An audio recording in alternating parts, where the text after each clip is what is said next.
I came to Midnight Express in the most peculiar way. I'd been invited to New York in '76 to see the stage show of The Wiz, which they wanted to make into a movie. It was Universal. I didn't like it, and so I had lunch with the Universal guys and kind of said no. And then walking back from lunch, I was walking down Fifth Avenue, walked past the Columbia building, and Peter Guber was coming out, and he said, "I've got something for you." And he went back upstairs and he gave me the galley proofs of Midnight Express, the book that Billy Hayes had written with William Hoffa. And he said, "Could you read it?" So I read it on the way back on a plane, and I talked about it with my then producer, Alan Marshall, who had done most of my work till then. And also I'd spoke to David Putnam, who I'd worked with also, and David Putnam was about to go into business with Guber, coincidentally. So I said, well, if you're going to take the job at Casablanca, which was Guber's company, then I'll do the film. And suddenly all three of us were involved, which was terrific because we'd worked so successfully in the past. What happened with the script was that up to that point, I had written most of everything that I directed. So, I was used to doing my own screenplays. I went to LA, and Guber introduced me to this young man called Oliver Stone, who had not any film credits at that time, although he had written a couple of very good scripts. Peter Guber had found Oliver. I think had read Platoon, liked Platoon, and given Oliver the shot to do his first commissioned screenplay from memory. They flew me to New York to the Mayflower Hotel where Oliver Stone was staying, who was a screenwriter that they had hired to adapt Midnight Express into the script. I didn't know him. He didn't have credits on much at all. While we spent in a room for about a week. If you know Oliver, he has an immense amount of energy. Back 30 years ago, he had even more. So it's like being in a room with in a washing machine, nonstop going. I love it. For me, I love that kind of person. And he's a brilliant guy, and he was fiery about this project. I interviewed Billy Hayes in New York for several days, and we talked in a hotel, and I asked him every specific question I could. And he had written a book also, or was writing one. So when I went to England to write this, I was charged. It was decided that he would come to London, and he would begin writing the screenplay of Midnight Express, which he in fact did in the back office of our commercials company, a little office we had in Soho in London. He came over and wrote it with Alan. More Oliver than Alan, but obviously he would call in Alan and they would discuss it in each evening, and then Oliver would come in the next day and he would sit at a desk and he'd write for like 7 hours at a time. I believe still that the screenplay, the first draft, should be written in a burst of the energy in which you see the movie, which is a 2-hour time limit. It's got a clock on it, and I think if I tried to write it in 6 weeks, and I wrote the first draft in 6 weeks, actually to the day. But of course, with Alan, he was pretty tough, and I was a young, struggling screenwriter, and he was an established director at that time. So he made me work in the back of his office, which looked like a Charles Dickens Scrooge office with no light. To be quite honest, I think most of us thought, well, let him write the first draft, and then I would get on and write the screenplay. That really was basically what we were thinking. And that was the kind of working assumption for about 3 months. And then the moment I absolutely remember is that Oliver delivered to me and Alan simultaneously, and probably Alan Marshall, his first draft. And I sat in my office. My office was in Soho Square at the time, and sat down and read it. Literally at a sitting. It was a real page turner. It was a wonderfully energetically written script. And thinking, Jesus, this is actually very good. No, this is very, very good. This is very, very, very good. And at the end of it, I picked up the phone to Alan and I got through. And he said, I know what you're going to say. It's great, isn't it? I said, yes, it's great. And we all kind of read it, Alan Marshall, David Putnam and myself. Within the space of like 5 minutes, we all called one another, and it was a terrific script, actually. The first time I read the script, I couldn't put it down. It was a magnificent script. It was heavy, but it was certainly a page turner. The screenplay had a volatile energy. It really had a dynamic, and it was like a new energy at that time. It was more rougher, it was raw, and vital. It was angry too. It was angry about, at that time, what I perceived to be a system of injustice, not just in Turkey, but everywhere in the world. But Turkey did stand in for me, in my passionate heart for the rest of the world. The original screenplay was in a number of different prisons. It had followed quite closely the book.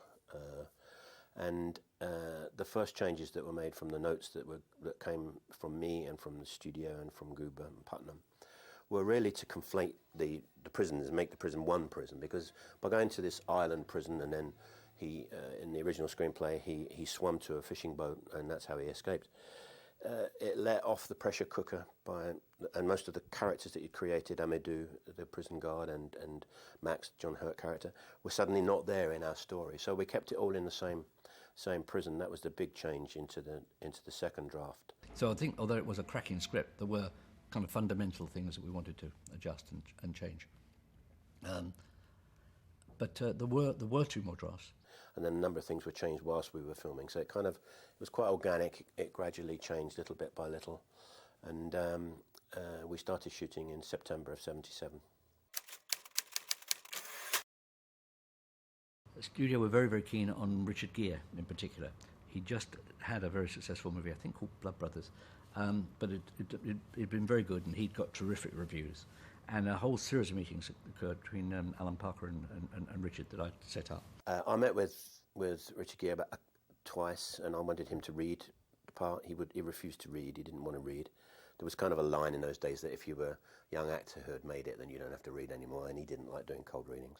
So I couldn't commit to him, and he didn't commit to us at that moment in time. We'd also cast and screen tested a number of people, and they included Sam Bottoms, who was very good, Dennis Quaid, and Brad Davis. I had seen Brad Davis. He came in late one day. He kind of knocked up my door 2 hours after he should have been there at the end of the day. He was completely covered in grease, and his VW had broken down on the way from his home in North Hollywood. And he read, and I was always impressed by him. I mean, he had such passion for the piece, and he was a very vulnerable, almost like a wounded animal, really, and so keen and so anxious to play the part. It was fantastic for a director to have somebody who wanted to do it that badly. Brad Davis was an unusual fella. He was made for that role. You know, I've seen so many people that have come along and done one role, and that's the role of their life. But it's the 15th picture they've done, or the 10th, or the 6th, or the 4th. That was the first real one he did, and that was it. It was another scary element for the studio because they eventually went with an unknown. And when you have almost a first-time studio director, that was the first studio film he did, a little independent film, and a first-time screenwriter, now a first-time actor. And then there was the problem of selling Brad Davis. And for some extraordinary reason, Dan Melnick and particularly David Beagleman, this is while Beagleman was still there, this is before Beagleman was forced to step down from the studio, got this obsession that Brad was cross-eyed. It was absolutely extraordinary series of conversations. You know, the kid's cross-eyed, he's not attractive enough, etc., etc., etc. I literally had to go to an optician to have Brad's eyes tested, and a letter from the optician saying in no way at all was he suffering from any form of astigmatism or anything else. We took that back. And then I got on with the rest of the casting in Los Angeles, New York, mostly for the American parts. Randy Quaid, obviously, I met here in Los Angeles. John Hurt was one of the very first people that we'd cast who plays the Max character. Obviously, I'd met in London, and he really wanted to do the film. That was easy. John Hurt was a very early and very easy decision. I remember that I had a happy job, of persuading him, and he said this, so I can. He says that I sat down with him and said, "John, how'd you like to be nominated for an Academy Award?" And he said, "Well, what are you talking about?" I said, "If you do this, you will be." And he was. So that was nice. But it was an obvious standout part for him, and he was perfect. And I think he loved it. How it came about to start with, I was approached by David Putnam, And he said, there's a film that I might be interested in, you doing. And I said, oh, really? Yeah, what's that? And I said, who's going to be directing? And he said, Alan Parker. And I said, immediately, I said, I'll do it. He said, what do you mean? I mean, you don't want to see the script or anything? No, no, no. I said, I've just seen some shorts by Alan Parker because I was part and parcel of producing a film called Little Malcolm and His Struggle Against the Eunuchs, a tiny little film, which actually turned out to be handmade films because it was done by George Harrison. And I'd seen these 3 little films made by Alan, which I think they were all to do with the Blitz in London. And they were fabulous. And I just said, well, you know, at that stage I said, no, if it's him, I want to do it, because I figured that he wouldn't want me to do it if there wasn't anything, if it wasn't worth doing, you know, if there wasn't something to get your teeth into. And I was dead right. But it surprised Putnam. And it's the only time I've ever done a film which is sight unseen. And he came in originally with a beautiful drawing he'd made of the character Max, how he thought he should look, including broken glasses with band-aids on the broken glass, and his whole look actually was, he'd already figured out how he wanted to look, and it's exactly how he looked in the film, in fact. The first screenplay was early part of '77, I think in like spring, like April. I then started casting and looking for locations. We went to 5 different countries in Europe to look for where we might set the film. We couldn't make the film, for obvious reasons, in Turkey. In fact, it was quite dangerous for us to go there, even for us to go and recce, which we did do. We had to find a prison or a location that gave us this medieval feeling. In all honesty, we went to Istanbul and saw the real prison, Segmoshala, which is actually much more a German blockhouse. We were originally, from memory, we looked at a number of countries. Yugoslavia we looked at, Israel at one point, but everywhere we went, the Turkish authorities who got wind of this script got there ahead of us and managed to do a very good job of, Italy, we were going to shoot in, of making sure that permissions were withdrawn. And we ended up in Malta because it was run by an extraordinary, eccentric man called Don Mintoff, who wasn't going to be told by the Turks about anything. So, in fact, we were remarkably welcome in Malta, whereas we'd been literally kind of eased off from our first 3 locations. And although, having been to Istanbul, it didn't look absolutely Istanbul, it had that period feel that Istanbul has, and I found this yard, which was actually a British Army storage facility. I called up and I said to Alan and Jeffrey, get on a plane, come over here and have a look at this and see what you think. It was architecturally quite interesting. It's kind of dusty, and it was made of this wonderful dirty old honey-coloured limestone, and it'd seen better days. It was rather shabby, and it was empty. It was like a gigantic film studio that was ours. And so I thought, well, this is a great space in which to base the whole piece. And on the other hand, it didn't actually have a big open area, a kogus, where a lot of the scenes had been written for. And so we decided to build our own kogus, which we built with real limestone, tucked in the corner of the courtyard of this fort. Jeffrey designed this building that he actually put a whole front onto an existing rear. So some of the little cells and things were all in the original, and then he built the wash areas and some other cells and moulded them in perfectly. So it became like a real prison. We built that, and it gave me staircases and also the convenience to be able to shoot, really, and the whole crew could be in there. It was a film set, really, and yet it was made with real materials. The cell block that Amadou comes down when he walks down the stairs and beats Billy on the back with the baton, we found that was all there. It was Jeffrey obviously put in the metal bars and stuff like that for pulling him up by his feet and stuff like that. But the actual locations, even when they go down into the down the well, that is a real well. We shot that for real. Into the water, we shot that for real. It was an amazing find. When I first stepped onto the set at Malta, I was overwhelmed by the reality for me of, again, the Turkish guards with the uniforms and then the kids running around and the dogs. And while it wasn't my particular prison, it was Istanbul in a way. It was other prisons that I'd been in and seen and so on. I didn't particularly like sitting on the bunk in my cell, as it were. That was a little too close. That was a little weird.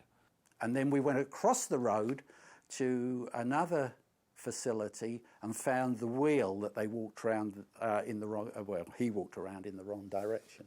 See, you must go the other way.